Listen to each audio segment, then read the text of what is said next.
আসসালামু আলাইকুম। ওয়ালাইকুম আসসালাম। ভালো আছেন চাচা? জি, ভালো আছি। আচ্ছা, আপনি তো সবসময় সত্য পথে থাকেন এবং সত্য কথা বলেন।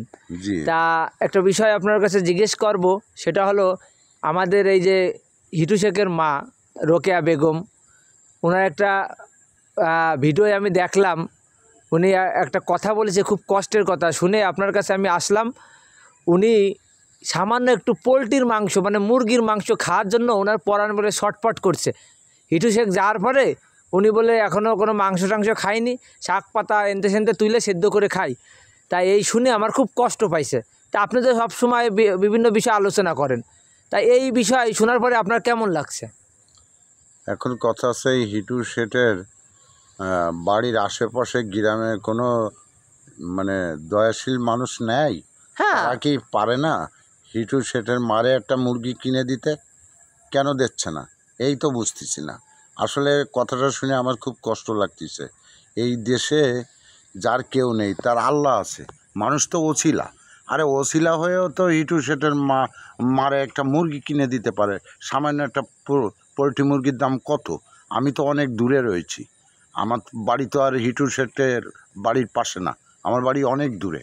আমি আমি যদি আমার বাড়ি যদি ওখানে হতো, তাহলে আমি নিজে হাতে টাকা দিয়ে একটা মুরগি কিনে হিটু শেঠের মাকে দিতাম। আচ্ছা, এই যে আপনি জানেন যে এই দুনিয়ায় নিজের রক্তের ভাইও নিজের ভাইকে আসলে দেখে না, বিপদে মানে সুযোগ পেলে নিজের ভাইরেই খুন করে ফেলে, আর প্রতিবেশীরা তো পরের বিষয়। পরের বিষয়, তারপরেও এই দুনিয়ায় ভালো মন্দ মানুষ থাকে। ভালো মন্দ মানুষ না থাকলে দুনিয়া চলতো না। আর কথা হচ্ছে গিয়ে দয়াশীল মানুষ সবাই না, এটা ঠিক আছে, কিন্তু দুই একজনের দয়া আছে, তাদের মহব্বতও আছে। হ্যাঁ, তাদের মতন দুই একজন। আর একটা পোলট্রি মুরগির দাম বেশি না তো। হ্যাঁ, মানুষ তো অনেক ইনকাম করে, অনেকভাবে ইনকাম করে। কেউ হালাল ইনকাম করতেছে, কেউ 2 নম্বরই ইনকাম করতেছে, বিভিন্ন। এখন তারপরেও আচ্ছা, আপনি তো জানেন এই আমাদের এই বাংলাদেশে কোটি কোটি টাকার বহু লোক রয়েছে, বড় লোকরা রয়েছে, তারা কখনোই গরিবের খোঁজ নেয় না। এটাই হলো পৃথিবীর নিয়ম।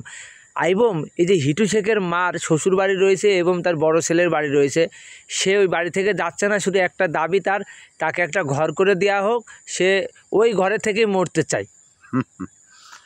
এই যে কোটিপতির কথা বললেন, না বললেই নয়। এই কোটিপতি যারা যারা হারাম কামাই করেছে, তাদের ছেলে মেয়ে কখনো মানুষ হবে না। দেখা যাচ্ছে এই হারাম কামাই করে রেখে মরে গেল। মরে যাওয়ার পরে কি হবে?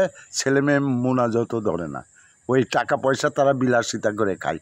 এ পুরীও তার কষ্ট হলো, ওই পুরী মরার পরেও আল্লাহও তাকে কষ্ট দিল। তাহলে লাভটা কি হলো? এই হারাম পথে ইনকাম করে কোটি কোটি টাকা আমি জমাই রেখে আর এই পরের জমিজাতি ফাঁকি দিয়ে কোনো লাভ হবে?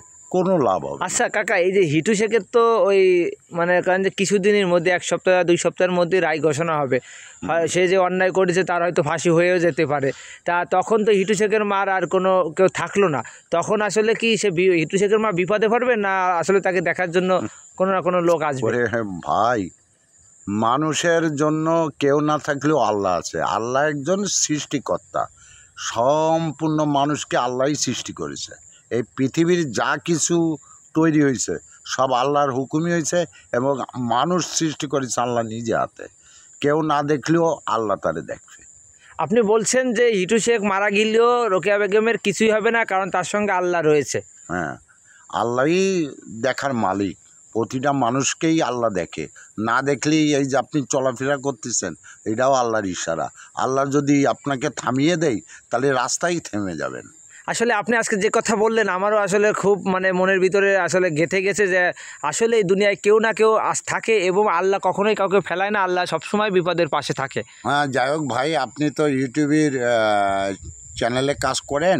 আপনি পারলে হিটু শেঠের মাকে একটা পোলট্রি মুরগি কিনে দেবেন ভাই, এইটুকু আপনার কাছে জি অনুরোধ। জি, আমি আসলে ভিডিও আমি এটা দেখে খুব কষ্ট পেয়েছি। আমি যদি কখনো আসলে মাগুরা যেতে পারি, অবশ্যই আমি আসলে খাসি না গরুর মাংস কিনে দেওয়ার চেষ্টা করব, কারণ উনি খুব অসহায়। না, যাই হোক, উনি যা খেতে চাইছে, উনি পোলট্রি মুরগি খেতে চাইছে, ওনাকে একটা পোলট্রি মুরগি কিনে দিও ভাই।